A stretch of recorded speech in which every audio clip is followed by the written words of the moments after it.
Hey you guys, welcome back to my channel. My name is Najwa. If you're new here, welcome to my channel. I would love to have you subscribe, push this video out into the algorithm, guys. Gotta ask before we get into it. I had to ask. Please go ahead, smash that like button, smash that subscribe button. We talk about all types of things here, everything from pop culture to politics to, personal grievances, tough days, all of it, okay? So I would love to have you subscribe. I am going to be apologizing, guys, throughout this video and all the videos I'll be posting in the coming days, weeks, months, because I have totally fallen off during vacation. It's so tough getting back to work, getting back into the groove of things, guys. Good Lord, it was so hard for me to get back into the groove of things for work. Like, it has been a struggle, and I don't understand it because last summer, I was actually like filming like 2 or 3 videos every day on vacation, and now I look back and I'm like, how the heck did I do that? Anyway, we've got to talk about the debate here. We're going to talk about it exclusively on this channel. You guys know that I've covered some of the other debates. I've covered some of the other big political happenings that have been happening in such a volatile election year. You guys know I was totally behind Joe Biden. I was really pissed off to see how the media sort of bullied him.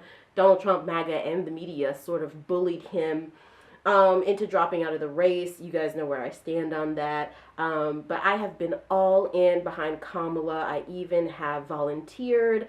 I've been making phone calls for her, and I'm so proud of her. I'm so proud of the Democratic Party for stepping up. And we've got to talk about this. Donald Trump is a threat to American democracy. There's no other way to say that. He is a clear and volatile threat, but the man is also clearly crazy and unwell and unhinged. And I think Kamala Harris did a great job of making that very clear throughout this.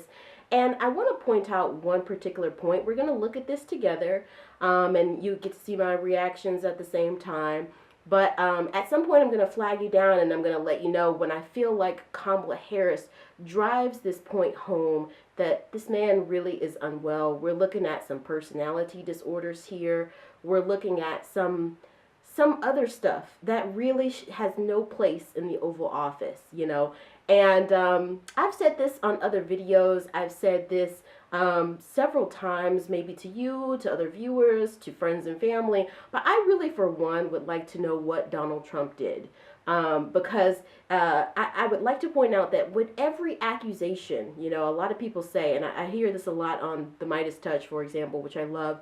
They say every accusation from Donald Trump is actually like sort of self-reflection. It's like every accusation that he pulls out that the world is laughing at us. He thinks the world is laughing at him. That Kamala Harris is not for the people. He's not for the people, and so that's really how he operates. And he's sort of like that kid. He is like the dictionary example of that kid who threw the stone and then hid his hands. He is really working from, I think, some unresolved childhood trauma. And we have all been stressed out, physically, mentally, spiritually, politically, financially, socially sick because of this guy for so long. And I think we all empathically have been feeling all of his trauma, because he's assumed this role of the leader of America when no one really asked that. As someone on Midas Touch recently said, he's been acting the role of a president, but he's just an actor. He's a reality TV star. He's not presidential material. And I think here we see a man who is deeply mentally unwell, mentally unfit, narcissistic personality disorder. Personality disorders maybe like sociopathy or, I'm not even sure. I don't want to diagnose. I'm not a psychologist, but something is going on there. It's very clear to see. And I feel like you can really see that when Kamala Harris speaks about his dad and how Kamala Harris says, I came from a single working mom. She didn't buy her first house until I was in high school. She was really proud of that. I wasn't left a fortune, but here I am. I've been district attorney. I've been attorney general. I've been vice president, and I hopefully will be your next president. And he comes back with fire and fury about the statement that she makes about his dad. So I think Fred Trump is really still living alive in that head of his, and I think Fred Trump, the ghost of Fred Trump, is saying, they're laughing at you, Donald. They're laughing at you. But let's take a look at this. Let's take a look at this together, and you will tell me what you think in the comments, and let's go ahead and get started. And that is the economy and the cost of living in this country. Vice President Harris, you and President Trump were elected 4 years ago, and your opponent on the stage here tonight often asks his supporters, are you better off than you were 4 years ago? When it comes to the economy, do you believe Americans are better off than they were 4 years ago? So I was raised as a middle-class kid, and I am actually the only person on this stage who has a plan that is about lifting up the middle class and working people of America. I believe in the ambition, the aspirations, the dreams of the American people. And that is why I imagine and have actually a plan to build what I call an opportunity economy. Because here's the thing. We know that we have a shortage of homes and housing, and the cost of housing is too expensive for far too many people. We know that young families need support to raise their children, and I intend on extending a tax cut for those families of $6,000, which is the largest child tax credit that we have given in a long time, so that those young families can afford to buy a crib, buy a car seat, buy clothes for their children. Look at him. Something is not well with passion, one of them, is small businesses. My mother raised my sister and me, but there was a woman who helped raise us. We call her our second mother. She was a small business owner. I love our small businesses. My plan is to give a $50,000 tax deduction to start up small businesses, knowing they are part of the backbone of America's economy. My opponent, on the other hand, his plan is to do what he has done before, which is to provide a tax cut for billionaires and big corporations, which will result in $5 trillion to America's deficit. My opponent has a plan that I call the Trump's sales tax, which would be a 20% tax on everyday goods that you rely on to get through the month.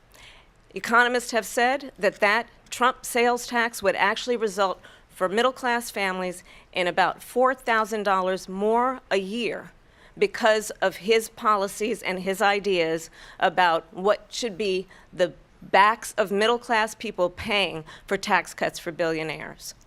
President Trump, I'll give you 2 minutes. First of all, I have no sales tax. That's an incorrect statement. She knows that. We're doing tariffs on other countries. Other countries are going to finally, after 75 years, pay us back for all that we've done for the world. And the tariff will be substantial in some cases. It took in billions and billions of dollars, as you know, from China. In fact, they never took the tariff off because it was so much money they can't. It would totally destroy everything that they've set out to do. They're taking in billions of dollars from China and other places. They've left the tariffs on. When I had it, I had tariffs, and yet I had no inflation. Look, we've had a terrible economy because inflation which is really known as a country buster. It breaks up countries.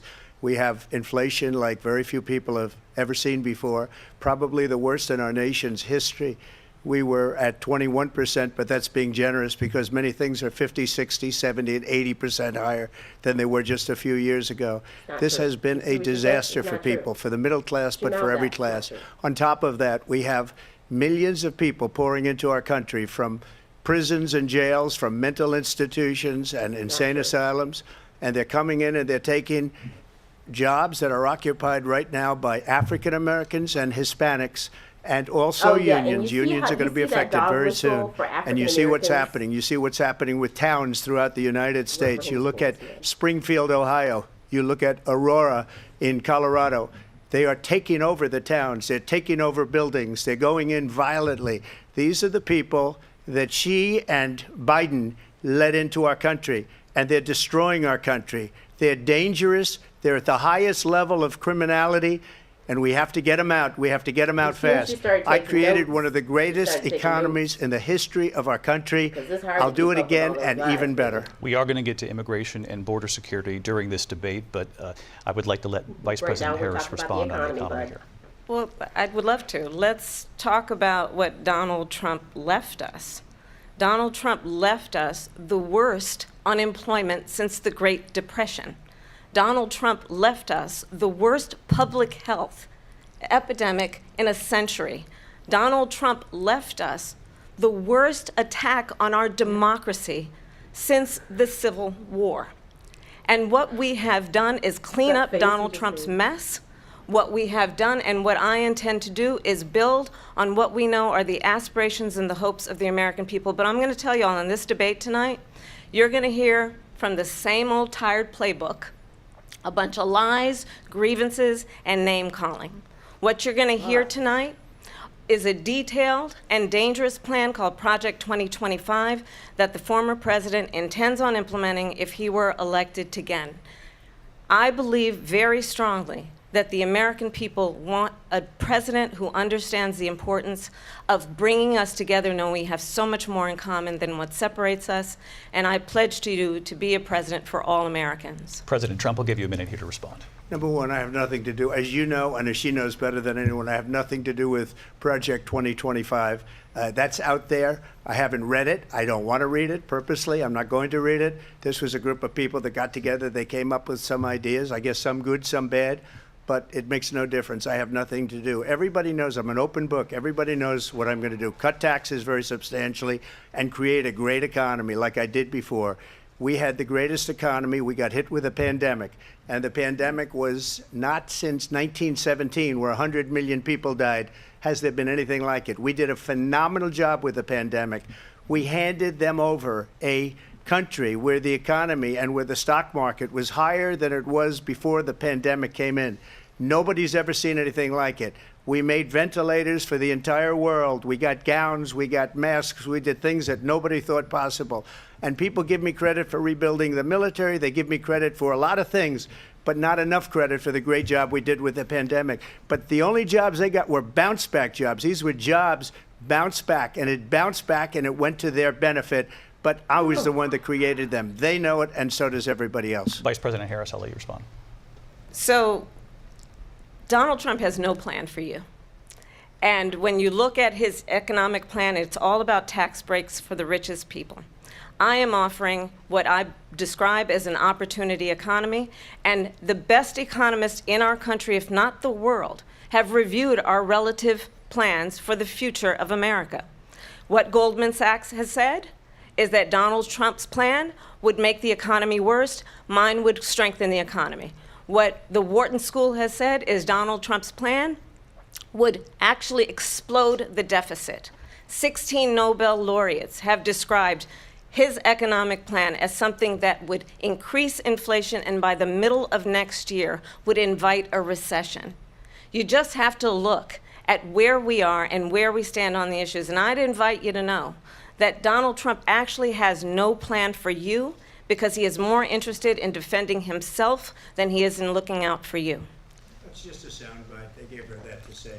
No, it's not just I went to the Wharton School of Finance, and many of those professors, the top professors, think my plan is a brilliant plan. It's a great plan. It's a plan that's going to bring up our worth, our value as a country. It's going to make people want to be able to go and work and create jobs and create a lot of good, solid money for our country. And just to finish off, she doesn't have a plan. She copied Biden's plan, and it's like 4 sentences. Like run, spot, run. 4 sentences that are just, oh, we'll try and lower taxes. She doesn't have a plan. Take a look at her plan. She doesn't have a plan. Mr. President. Let's stop there. So guys, you know, it's so hard to unpack all of his lies because he has so many lies. But let's take a look at what she said, because he comes in, basically spews a whole bunch of lies. They're asking about the economy, and he's going back into the same random grievances and just bizarre rantings. I mean, they're asking about the economy and he's not talking about that. Whereas she said something very, very clear. She said she was going to give tax credits to those people who have children or who want to start a family.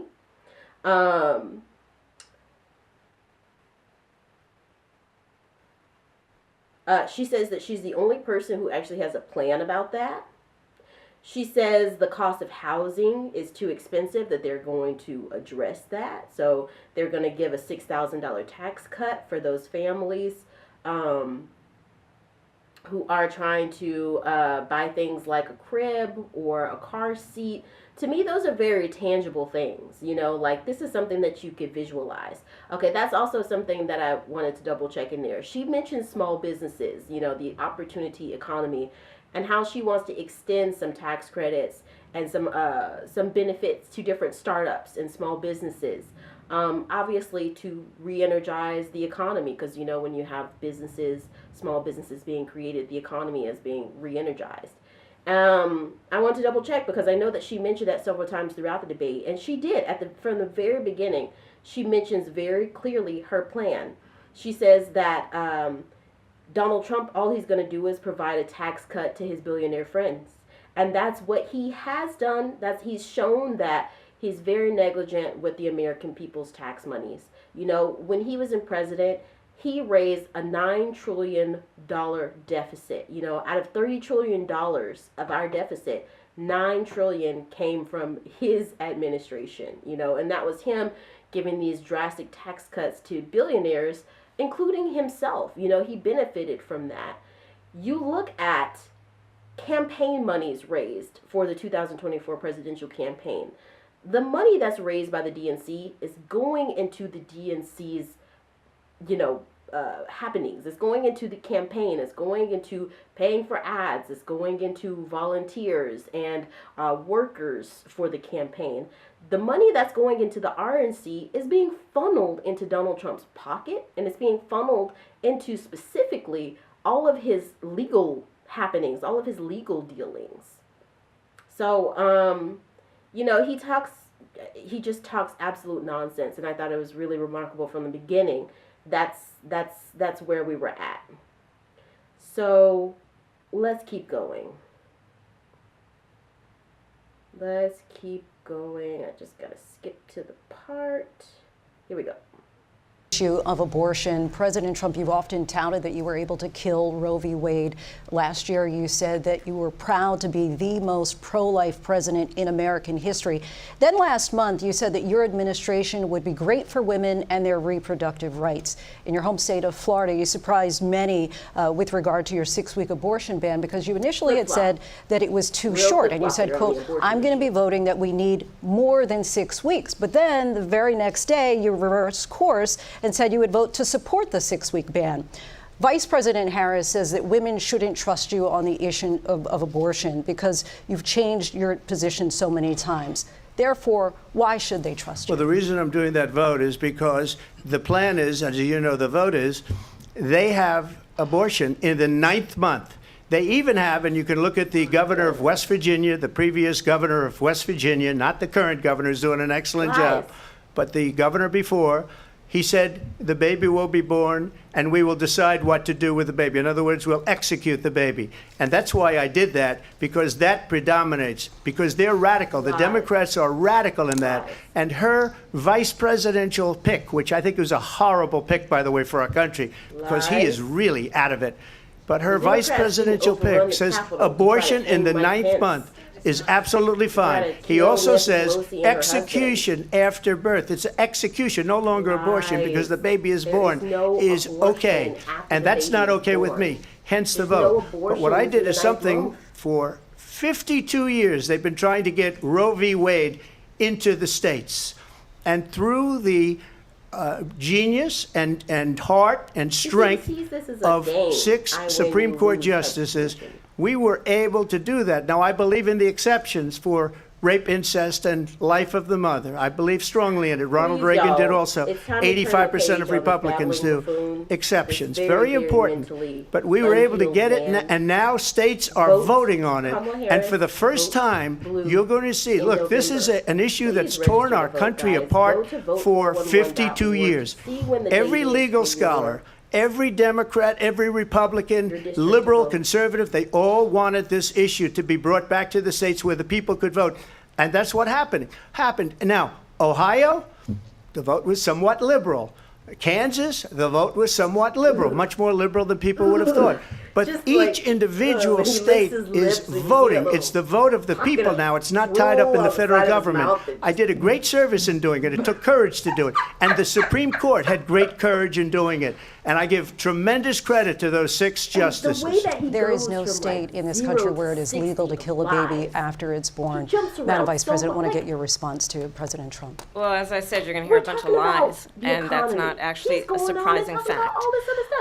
Let's understand how we got here. man is saying. Donald Trump We're talking about abortion. hand-selected 3 members of the United States Supreme Court with the intention that they would undo the protections of Roe v. Wade. And they did exactly as he intended. And now in over 20 states, there are Trump abortion. Okay, guys. So, I mean, I literally talked through almost all of that, and I didn't want to cover Kamala Harris's point on this because, I mean, she drives it home. She basically says this guy hand-selected these Supreme Court justices to literally overturn Roe v. Wade. You know, him trying to dissociate himself from from overturning of Roe v. Wade from Project 2025 is ridiculous. She shuts him down beautifully, cleanly. If you're still trying to make up your mind about Kamala Harris, you know, I would just advise you to maybe try and do some soul searching, get like D.L. Hughley and get on your research game. You know, go and look her up. Google is a thing because, I mean, the choice could not be clearer. So let's go ahead and move on. I'm going to jump to the next section. And okay, here we go. And it may take a little time, but for 52 years, this issue has torn our country apart. And they've wanted it back in the states. And I did something that nobody thought was possible. The states are now voting. What she says is an absolute lie.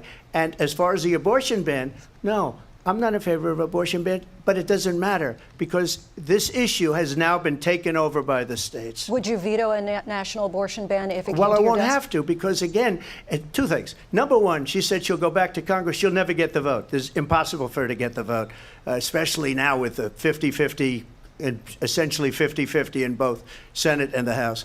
She's not going to get the vote. She can't get the vote. She won't even come close to it. So it's just talk. You know what it reminds me of? When they said they're going to get student loans terminated, and it ended up being a total catastrophe. The student loans, and then her, I think probably her boss, if you call him a boss, he spends all his time on the beach. But look, her boss went out and said, we'll do it again. We'll do it a different way. And he went out, got rejected again by the Supreme Court. Insane. So all these students got taunted with this whole thing about this whole idea. And how unfair that would have been, part of the reason they lost, to the millions and millions of people that had to pay off their student loans. They didn't get it for free. But they were saying it's the same way that they talked about that they talk about abortion. But if I could just get a yes or no, because your running mate, J.D. Vance, has said that There you is no would yes or veto no. it if it did come to your desk. Well, I He didn't never, discuss ever it with answers a J.D. question In all directly. fairness, J.D. Are you gonna and I veto don't Roe mind v. if he Wade? has a certain Nope, view, can't but I answer think it. he was speaking for me. But I really didn't. Look, we don't have to discuss it because she'd never be able to get it, just like she couldn't get student loans. They couldn't get student loans. They didn't even come close to getting student loans. They taunted young Yes, they people did. and a lot of other people that had loans. They can never get this approved. So it doesn't matter what she says about going to Congress. Well, wonderful. Let's go to Congress. Do it. But the fact is that for years they wanted to get it out of Congress and out of the federal government. And we did something that everybody said couldn't be done. And now you have a vote of the people on abortion. Vice President Harris, I want to give you your time to respond, but I do want to ask, would you support any restrictions on a woman's right to an abortion? I absolutely support reinstating the protections of Roe v. Wade.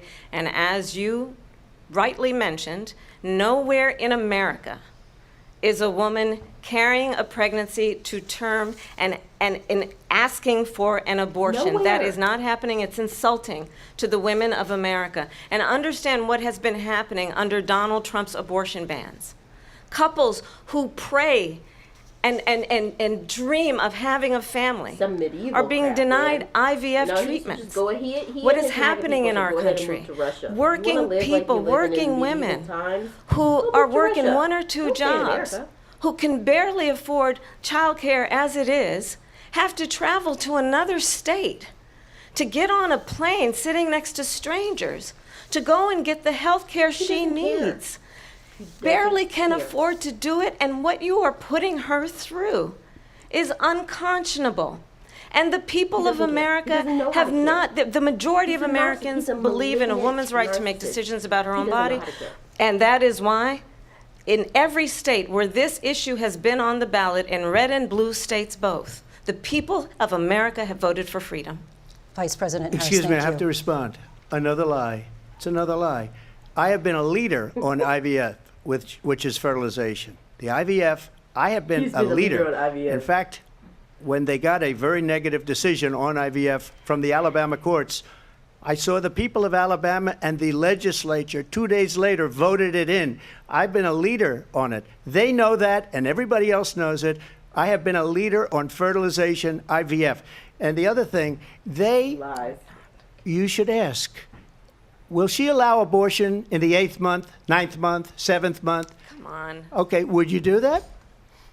Why don't you ask her Why- that why question? don't you That's answer the the problem. question, would you because veto? under Roe v. Answer Wade, the question, you would you could veto? you could do abortions in the Why 7th don't month, you the answer the 8th month, question? the Okay, 9th month, how about and that, probably Willis? after How about birth. that, Kamala Just look Sanders, at the Colonel governor, Sanders? former governor of Answer the Virginia. question. The governor of Virginia said we put the baby aside and then we determine what we want to do with the baby. President Trump, thank you. We're going to turn now to immigration and President border Trump, security. thank- We know it's an issue that's important. That's just insane. That's hilarious. I mean,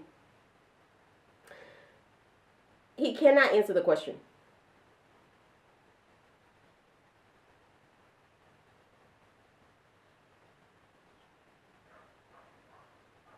He cannot answer the question, you guys. It's just so hilarious because the thing is Donald Trump, he's the type of person where he really only saw abortion as an issue to win with evangelical Christians. He saw this as a way to push his base forward, and that was it. You know, he didn't see it as, oh my gosh, I'm going to be hurting women. I'm going to be hurting victims of incest. I'm going to be hurting women who have fertility problems. I'm going to be hurting women who are family planning, you know, who don't have enough money to bring in a child if they're in high school or they already have a lot of kids. He didn't see it as that, you know. And he also, I mean, he's not only a malignant narcissist, I think he's got an extreme case of ADHD. And he cannot stay on one topic. He cannot finish a succinct thought or sentence. He bounces around so much. And I love how Kamala Harris is like, can you answer the question? Would you veto the bill? You know, that's all we need to know, bud. Okay, moving on. Okay, here we go. Border crossings. Now you're taking a harder line. I know you say that your values have not changed. So then why have They so don't many shut of up your about policy positions changed? So my values have not changed, and I'm going to discuss at least every point that you've made. But in particular, let's talk about fracking because we're here in Pennsylvania. I made that very clear in 2020. I will not ban fracking. I have not banned fracking as Vice President of the United States. And in fact, I was the tie-breaking vote on the Inflation Reduction Act, which opened new leases for fracking. My position is that we have got to invest in diverse sources of energy so we reduce our reliance on foreign oil. We have had the largest increase in domestic oil production in history because of an approach that recognizes that we cannot over-rely on foreign oil. As it relates to my values, let me tell you, I grew up a middle-class kid raised by a hardworking mother who worked and saved and was able to buy our first home when I was a teenager. The values I bring to the importance of home ownership, knowing not everybody got handed $400 million on a silver platter and then filed bankruptcy 6 times, is a value that I bring to my work to say we are going to work with the private sector and home builders to increase 3 million homes, increase by 3 million homes by the end of my first term. My work that is related to having a friend when I was in high school who was sexually assaulted by her stepfather. And my focus then on protecting women and children from violent crime is based on a value that is deeply grounded in the importance of standing up for those who are most vulnerable. My work that is about protecting Social Security and Medicare is based on long-standing work that I have done, protecting seniors from scams. My values have not changed. And what is important is that there is a president who actually brings values and a perspective that is about lifting people up and not beating people down and name-calling. The true measure of the leader is the leader who actually understands the strength is not in beating people down, it's in lifting people up. I intend to be that president. President Trump, your Well, first of response? all, I wasn't given $400 million. I wish I was. My father was a Brooklyn builder, Brooklyn, Queens, and a great father, and I learned a lot from him. But I was given a fraction of that, a tiny fraction, and I built it into many, many billions of dollars, many, many billions. And when people see it, they are even surprised. So we don't have to talk about that. Fracking, she's been against it for 12 years. Defund the police, she's been against that forever. She gave all that stuff up very wrongly, very horribly, and everybody's laughing at it, okay? They're all laughing at it. She gave up at least 12 and probably 14 or 15 different policies. Like, she was big on defund the police. In Minnesota, she went out, wait a minute, I'm talking now, if you don't mind, please. Look at this. Does that sound familiar? She went out in Minnesota and wanted to let criminals that killed people, that burned down Minneapolis, he thought he was she went out and raised money to get them out of jail. She did things that nobody would ever think of. Now she wants to do transgender operations on illegal aliens that are in prison. This is a radical left liberal that would do this. She wants to confiscate your guns, and she will never allow fracking in Pennsylvania. If she won the election, fracking in Pennsylvania will end on day one. Just to finish one thing, so important in my opinion. So I got the oil business going like nobody has ever done before. When they took over, they got rid of it, started getting rid of it, and the prices were going up the roof. They immediately let these guys go to where they were. I would have been 5 times, 4 times, 5 times higher, because you're talking about 3.5 years ago. They got it up to where I was because they had no choice, because the prices of energy were quadrupling and doubling. You saw what happened to gasoline. So they said, let's go back to Trump. But if she won the election, the day after that election, they'll go back to destroying our country, and oil will be dead, fossil fuel will be dead. We'll go back to windmills, and we'll go back to solar, where they need a whole desert to get some energy to come out of it. You ever see a solar plant? By the way, I'm a big fan of solar, but they take 400, 500 acres of desert President soil. Trump, we have a These lot are of not good issues things that for we the have to get environment, to. as We're she out of time. understands. Thank you. Lindsay, thank you. We have an election in just 56 days. And I want to talk about the peaceful transfer of power, which, of course, we all know is a cornerstone of our democracy, and the role of a president in a moment of crisis. Mr. President, on January 6th, you told your supporters to march to the Capitol. You said you would be right there with them. The country and the world saw what played out of the Capitol that day, the officers coming under attack. Aides in the West Wing say you watched it unfold on television off the Oval Office. You did send out tweets, but it was more than 2 hours before you sent out that video message telling your supporters to go home. Is there anything you regret about what you did on that day? You just said a thing that isn't covered. Peacefully and patriotically, I said during my speech, not later on. Peacefully and patriotically. And nobody on the other side was killed. Ashley Babbitt was shot by an out-of-control police officer that should have never, ever shot her. It's a disgrace.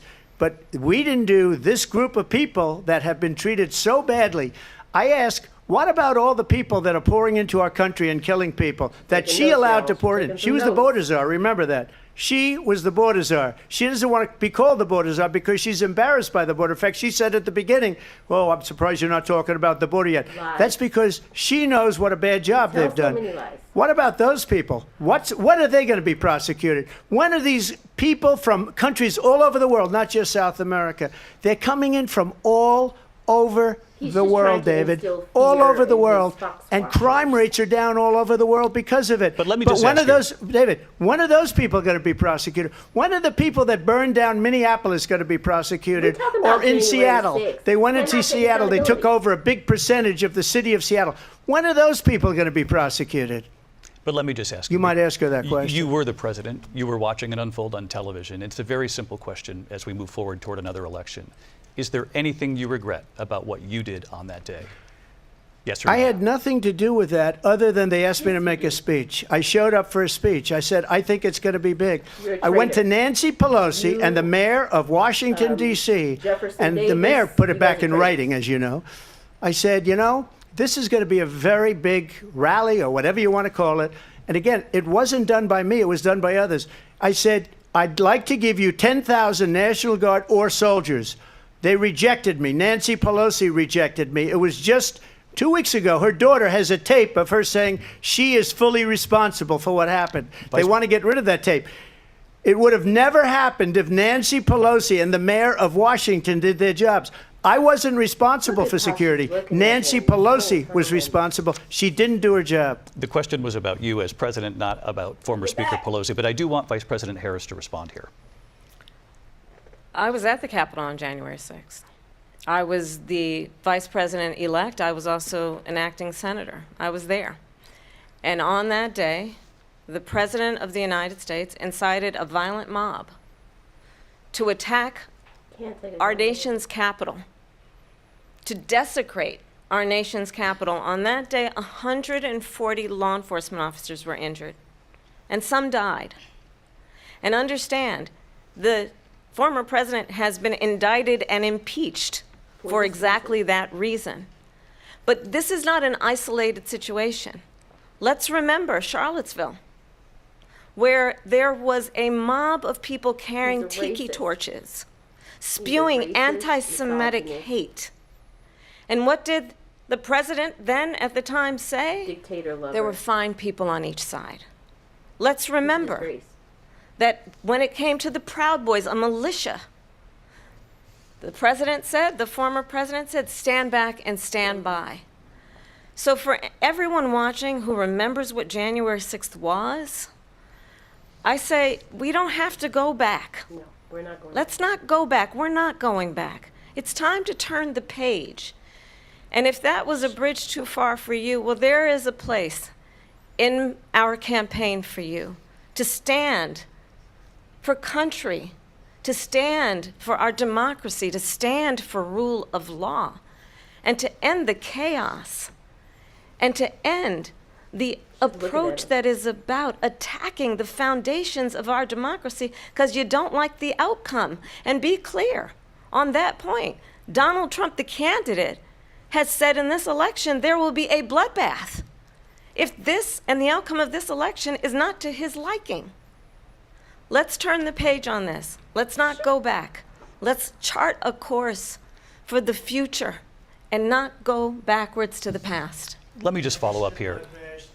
It was a different term, and it was a term that related to energy because they have destroyed our energy business. That was where bloodbath was. Also, on Charlottesville, that story has been, as you would say, debunked.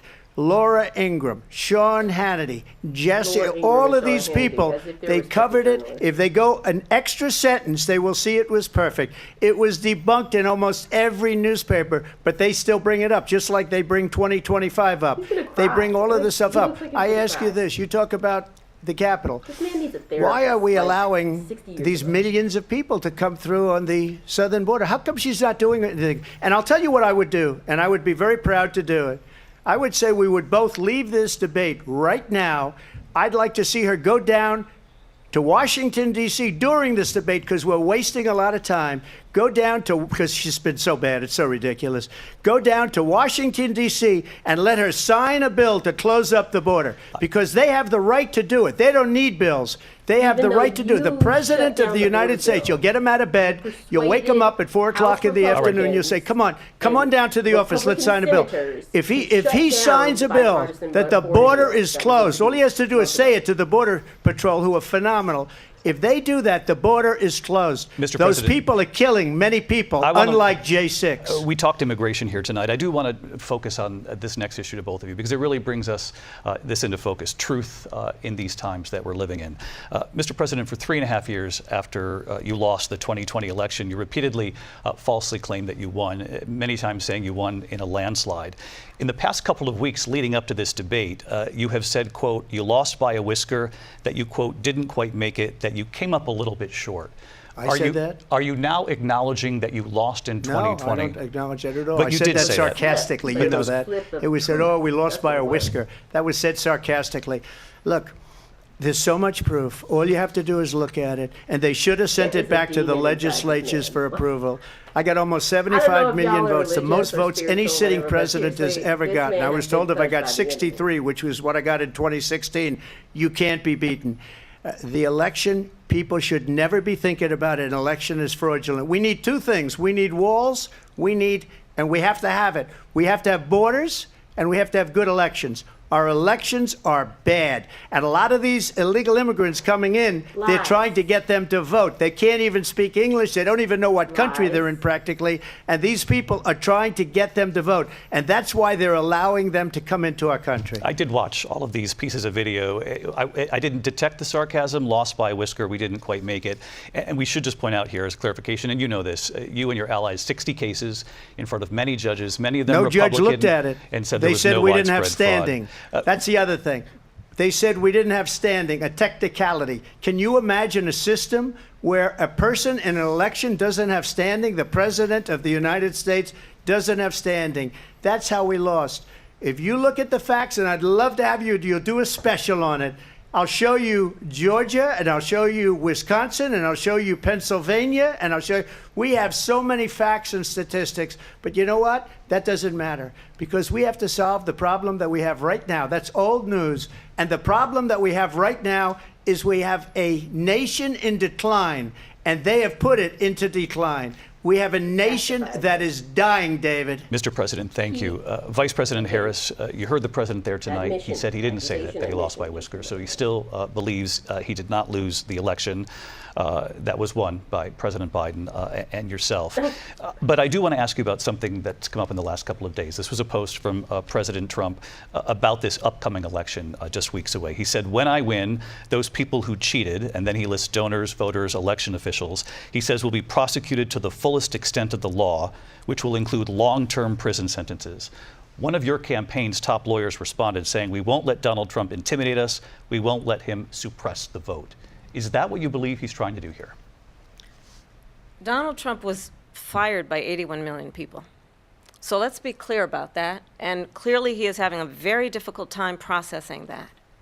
But we cannot afford to have a president of the United States who attempts, as he did in the past, to upend the will of the voters in a free and fair election. And I'm going to tell you that I have traveled the world as Vice President of the United States, and world leaders are laughing at Donald Trump. I have talked with military leaders, some of whom worked with you, and they say you're a disgrace. And when you then talk in this way in a presidential debate and deny what over and over again are court cases you have lost because you did in fact lose that election, it leads one to believe that perhaps we do not have in the candidate to my right the temperament or the ability to not be confused about fact. That's deeply troubling, and the American people deserve better. I'll give you 1 minute to respond, Mr. President. Let me just say about world leaders. Viktor Orban, one of the most respected men, they call him a strong man. He's a tough person, smart. Prime Minister of Hungary. They said, why is the whole world blowing up? 3 years ago it wasn't. Why is it blowing up? He said, because you need Trump back as president. They were afraid of him. China was afraid, and I don't like to use the word afraid, but I'm just quoting him. China was afraid of him. North Korea was afraid of him. Look at what's going on with North Korea, by the way. He said Russia was afraid of him. I ended the Nord Stream 2 pipeline, and Biden put it back on day one, but he ended the XL pipeline. The XL pipeline in our country, he ended that. But he let the Russians build a pipeline going all over Europe and heading into Germany, the biggest pipeline in the world. Look, seriously, Viktor Orban this guy's brain said it. He said the most respected, most feared person is Donald Trump. We had no problems when Trump was president, but when this weak, pathetic man that you saw at a debate just a few months ago, that if he weren't in that debate, he'd be running instead of her. She got no votes. He got 14 million votes. What you did, you talk about a threat to democracy. He got 14 million votes, and they threw him out of office. And you know what? I'll give you a little secret. He hates her. He can't stand her. But he got 14 million votes. They threw him out. She got 0 votes. And when she ran, she was the first one to leave because she failed. And now she's running. I don't understand it, but I'm okay with it because your time is I think up. we're going to do very well. We've got a lot more to get to. Turning now to the Israel-Hamas war and the hostages who are still being held, Americans. I'm just going to give my final thoughts real quick on this portion of the video. We're going to come back probably for part 2, because I also want to address what he said about China, about chips, what he said about fracking, about Putin. I also want to address what he said about Fani Willis. There's just so much to unpack. Like I said, he lies so much. But I will leave you with this nugget of truth of what Kamala Harris said. She said, I lost the part.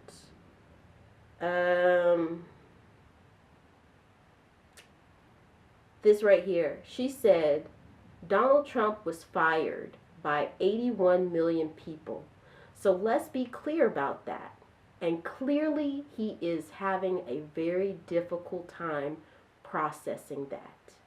But we cannot afford to have a president of the United States, as he did in the past,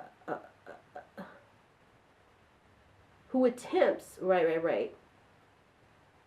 I think she is, like the transcript is kind of wonky, but I think she essentially expresses who tries to upend a free and fair election, you know, and that part where she says, and clearly he is having a very difficult time processing that. When she had spoken just before that, she was really looking directly at him and trying to get him to grasp this, the way that a prosecutor, a mother, a lawyer would, the gravity of his actions. And I think not many people can get through to Donald Trump about the gravity of his actions, but I actually think Kamala Harris can. We're going to talk about this a lot more to unpack here, but so far I was very, very impressed. I'm even hearing from some people on Fox News that Donald Trump did not perform so great here. We got the endorsement of Taylor Swift. Wonderful, wonderful job. I'm loving volunteering for the DNC. I'm alongside so many people who are passionate about getting Kamala Harris and Tim Walz elected. I'm so excited about it, but I want to know you guys' thoughts about the debate. Let me know in the comments. We'll come back again for a part 2 of this, and I will see you guys next time. Again, if you're new here, hit that like, subscribe button, hit that bell so you know whenever I post a video, and I will see you next time. Please help push this video out into the algorithm by smashing that like button, guys. Put your comments down below. It really, really helps me out, helps independent media, black-owned media. My husband and I would pull this all off on our own. 75% of it is me, you know, but it really, really helps us out. And if you would like to support this channel, you can also give a super thanks. That'll be really, really, really helpful, guys.